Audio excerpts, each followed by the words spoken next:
तो अंबिका मौर्य जी को अगर जेल भेजने की कोशिश की तो हम सब लोग जेल जाएंगे, मैं वादा करके आया। चाहे खून बह जाए हमारा यहाँ, लेकिन अपने महापुरुषों का अपमान नहीं चाहिए। बहुजन राजनीति से सरकार डरती है। अगर मैं सिर्फ दलितों की राजनीति करूं, उनमें भी एक जाति की राजनीति, किसी को दिक्कत नहीं होगी। ये पूरा धंधा है धर्म जो है, और ये धंधे के आधार पे चलता। अगर धंधा ना होता तो अगर वहाँ कोई शक्ति होती तो पहले इसी की रक्षा कर लेते। भक्त आएंगे तो उनको तनख्वाह मिलेगी, तो ये फिर रोजगार हुआ ना, धर्म का विषय नहीं है ना।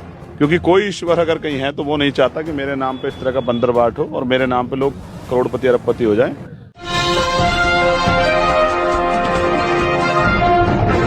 साथियों नमस्कार, मैं हूं नीरज पटेल और आप देख रहे हैं नेशनल जनमत। एक जिला पड़ता है सीतापुर, वहां एक गांव है मझीगवा, सेवता विधानसभा में पड़ता है। सांसद चंद्रशेखर आजाद आज उस गांव में आए थे। बड़ी गहमा गहमी थी, सैकड़ों की संख्या में पुलिस बल लगा हुआ था। सीओ एसडीएम लगातार चक्कर काट रहे थे। मैं समझने की कोशिश करूंगा। एक गेट बना हुआ है, मैं ये दर्शक आप जो देख रहे हैं, आपने जिक्र भी किया कि 24 महापुरुष हैं उस पे। जब आप गए तब भी इस गेट पर रुके, वहां से भाषण करके आए, फिर भी आप इस गेट पर रुके। बड़े गौर से आप निहार रहे थे। क्या उसमें ढूंढने की कोशिश कर रहे थे? 1 साल पहले सौरभ किशोर जी के जरिए एक सज्जन मेरे पास आए, इनका नाम है अंबिका मौर्य। तो अंबिका मौर्य जी मुझसे कहने लगे कि भैया मैं एक गेट बना रहा हूँ और मैं चाहता हूँ उसका उद्घाटन आप करें। मैंने कहा गेट वेट तो सामान्य प्रक्रिया बनते रहता है। मैंने कहा मेरे पास तो ऐसे किसी गेट के लिए समय नहीं है। तो उसने कहा कि भैया मैं वो गेट विशेष बना रहा हूँ। वो विशेष इसलिए कि इस परिवार को समझने के लिए हमें इनके तीसरी पीढ़ी की तरफ जाना पड़ेगा। इनके दादा हुए हैं श्रद्धेय मन बहाल जी, और मन बहाल मौर्य जी स्वतंत्रता संग्राम सेनानी थे। ये इस परिवार ने 1 एकड़ जमीन, जहां 1-1 बीघा जमीन पे कत्ल हो जाते हैं, 1 एकड़ जमीन दी है सरकारी विद्यालय के लिए।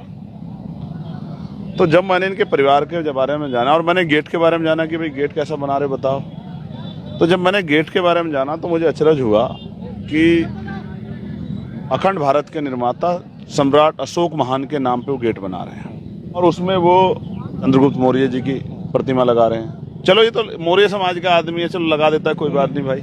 लेकिन उसमें वो राष्ट्रमाता सावित्रीबाई फुले, माँ फातिमा शेख, बाबा साहब अम्बेडकर, मान्यवर काशीराम साहब, बाबू जगदेव प्रसाद कुशवाहा, एपीजे अब्दुल कलाम, वीर अब्दुल हमीद, चंद्रशेखर आजाद जी, शहीद आजम सरदार भगत सिंह जी, ऐसे सब महापुरुषों के 24 महापुरुषों के, राष्ट्रपिता ज्योतिबा फुले लेके 24 महापुरुषों की तस्वीर लगा रहे हैं। संत गाडगे भी दिख रहे थे, संत गाडगे जी महाराज। मैंने कहा 24 महापुरुषों की, क्योंकि ढक दिया गया, मैं सही तरह देख नहीं पाया हूँ। तो मुझे लगा कि यार ये गेट विशेष है, बहुजन भाईचारे का प्रतीक है, मुझे वहां जाना चाहिए। तो मैंने उनको समय दिया।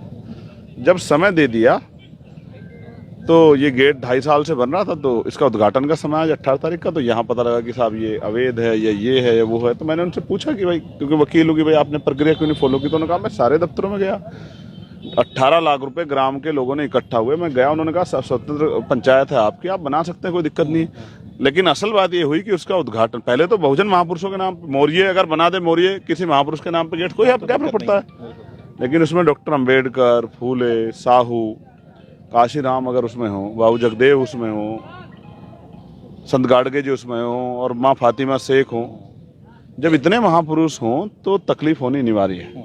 और फिर उसका उद्घाटन करता मैं नाम हो एडवोकेट चंद्रशेखर आजाद। मैं भी देख रहा था, नाम भी लिख दिया आपका। इस वजह से जैसे नाम लिखा गया, यहाँ के सामंतियों ने देखा, उन्होंने कहा इनकी सरकार है कि भाई इसको रोको।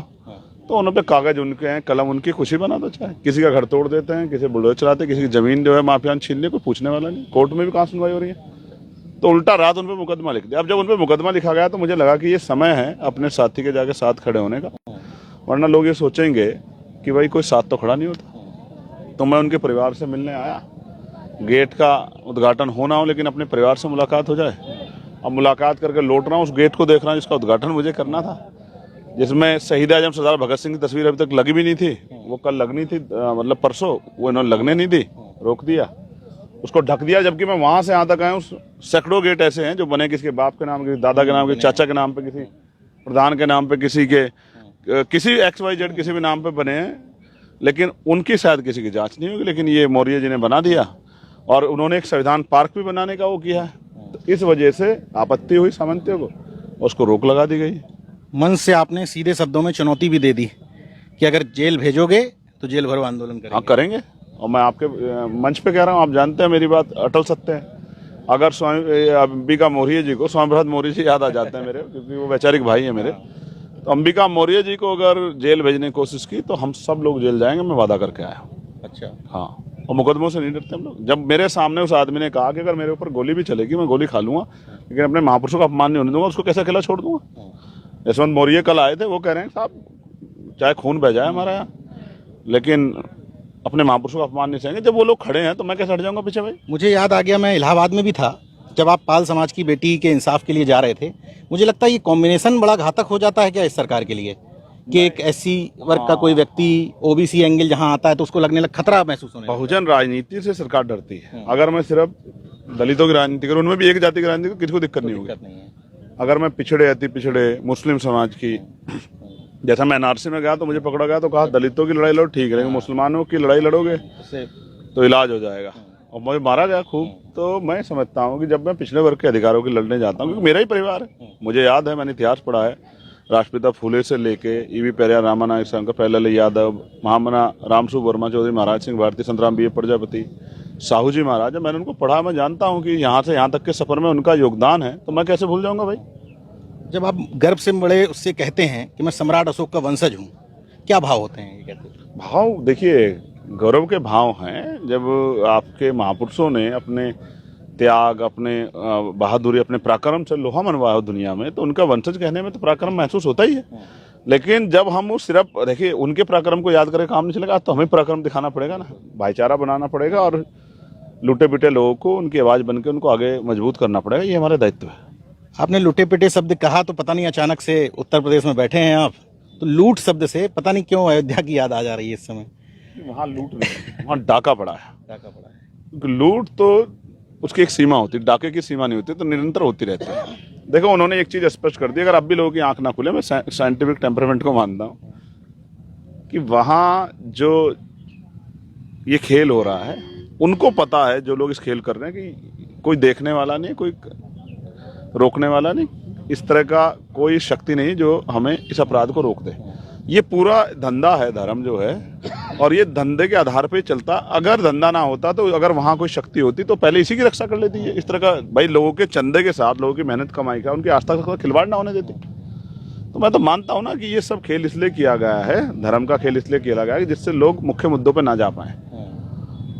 अयोध्या झांकी है, मथुरा काशी बाकी है। हाँ, मथुरा अभी तो अयोध्या खत्म नहीं, मथुरा आ गया। मथुरा आ गया तो अब काशी बाकी है बस। हम फिर आपसे कह रहा हूँ, आपको कोरोना काल याद होगा, हमारे जो पुजारी साथी हैं वो उन्होंने सरकार को लिखा पत्र कि भाई हमारी तनख्वाह तय कर दीजिए, क्योंकि भक्त नहीं आ रहे, भक्त आएंगे तो उनको तनख्वाह मिलेगी। तो ये फिर रोजगार हुआ ना, धर्म का विषय नहीं है ना भाई, ये लोगों की आस्था का वो है। मैं तो कह रहा हूँ इसको लगा दो ना आप, सारा मेडिकल कॉलेज बनवा दो आप, इससे लोगों को रोजगार दे दो। मान लीजिए आपकी सरकार होती और उसमें ऐसे लूट चल रही होती तो आप क्या करते?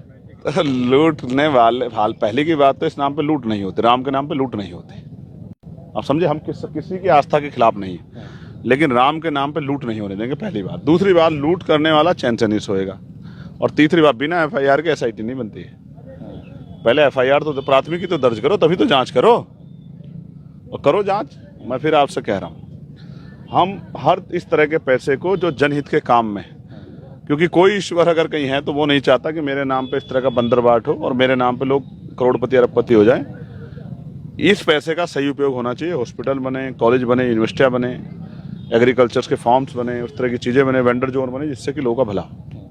अंतिम सवाल, आप 6 दिन लगातार लखनऊ में थे, लोग मिलने आ रहे थे, इंटरव्यू कर रहे हैं, क्या प्रक्रिया फॉलो की गई आपने टिकट वितरण के लिए? देखिए, प्रत्याशी का अपना काम, उसका क्षेत्रीय काम, संगठनात्मक क्षमता, सब चीजें, लोकप्रियता, उसकी जानकारी और जातीय समीकरण, बिल्कुल स्पष्ट करो, जातीय समीकरण, भाईचारा बना के जब वोट विनिंग कैलकुलेशन में जा रहा है उस आधार पर। और सबसे बड़ी बात, अभी किसी को घोषित नहीं किया है, घोषित नहीं, अभी सबको टास्क दिए हैं काम करने के लिए। 1 महीने के बाद जहां सिंगल प्रत्याशी है, वो मजबूत प्रत्याशी, और जो विधानसभा जिले, पहली पार्टी है जिसने किया, विधानसभा जिले बूथ सेक्टर के लोगों ने उनका नाम आगे बढ़ा के भेजा है, प्रदेश जोन और प्रदेश ने उनका इंटरव्यू लिया। उस आदमी के तो अब प्रभारी बना के उसको अवसर देंगे, लेकिन उसको भी इसके साथ भी जो पार्टी काम देगी उसको करना होगा, नहीं करेगा तो हटा देंगे। जिस बहुजन कॉन्सेप्ट की आप बात करते हैं मंचों पे, अभी किसी का टिकट प्रत्याशी डिक्लेयर नहीं किया। प्रभारी बनाएंगे, तो अगर प्रत्याशी लिख रहे हैं तो गलत है। गलत है। प्रभारी बनाएंगे और 1-1.5 महीने का जो काम पार्टी उनको देगी, वॉल पेंटिंग का, भाईचारा कमेटी को दुरुस्त करने का, और बूथ कमेटी को सक्रिय करने का, सेक्टर कमेटी सक्रिय करने का, और छोटी छोटी मीटिंग करने का, और तमाम तरह के जो 33 मुद्दे उनको घर घर तक पहुंचाने का। अगर सक्रिय नहीं लगेगा तो हटा देंगे। कोई धन थोड़ा ही ले रहे हैं इसके एवज में। काम जो करेगा वो आगे बढ़ेगा। मतलब ये स्पष्ट है कि टिकट के नाम 50,000 सीटों पे शेड्यूल कास्ट के नौजवानों को 100 पे भी जा सकता है। पढ़े लिखे नौजवान जहाँ समीकरण है उनको टिकट देंगे। पढ़े लिखे नौजवान, हाँ, पढ़े लिखे नौजवानों, काम करने नौजवानों को, जिनके क्षेत्र में पकड़ है, उनको चाहे पैसे भी कम हो उनको भी टिकट देंगे। ठीक है, सबको टिकट देंगे जो काम कर रहा है। जिस बहुजन कॉन्सेप्ट की बात आप मंचों से करते हैं, जिस तरह से प्रत्याशी आए, तो लगा आपको कि कंप्लीट बहुजन आ रहा है टिकट मांगने के लिए? कोई जाति ऐसी नहीं है schedule caste, schedule tribe, backward की जिसका व्यक्ति टिकट मांगने ना आया। अच्छा। सैन विश्वकर्मा से लेके प्रजापति पाल कश्यप, मौर्य, साक्य, कुशवाहा, बिंद, राजभर, केवटमल्ला, जाट, गुजर, यादव, लोधी, तमाम पटेल, सब लोग और सबको टिकट देंगे? जी, मैं फिर कह रहा हूँ, समीकरण बनाएंगे, जातीय समीकरण बनाएंगे, जिसका भी हक बैठता उसको देंगे, और जिसका हक नहीं बैठता उसको भी एडजस्ट करके देंगे। लेकिन देंगे, उनका नेतृत्व खड़ा करेंगे और उनकी बातों पे लड़ने वाला। और जो 15% अतिरिक्त पिछड़े वर्ग को आरक्षण की बात की है, 100 में से 15 नौकरी देंगे। प्रमोशन में SC ST OBC को देंगे। कक्षा 1 से 12 स्कूलिंग फ्री करेंगे। अच्छे स्वास्थ्य व्यवस्थाएं करेंगे। पुलिस के भाइयों का काम करेंगे। आशा, आंगनबाड़ी, भोजन माता, पंचायत सहायक, रोजगार से सेविकाओं को, सहायिका को, सबको उनका अधिकार देंगे तो देंगे। सांसद चंद्रशेखर आजाद आज सीतापुर की एक सेवता विधानसभा में हैं। इसी गेट को लेकर के पूरा विवाद है, क्योंकि यहाँ 24 महापुरुष लगे हुए हैं। कहाँ गर्मी में धूप में घूम रहे हो? पैर जल जाएंगे, मिट्टी में मत जाओ आप। बाकी देखते रहिए नेशनल जनमत, जागरूक और सजग बने रहिए। जय विज्ञान, जय संविधान, जय लोकतंत्र। धन्यवाद।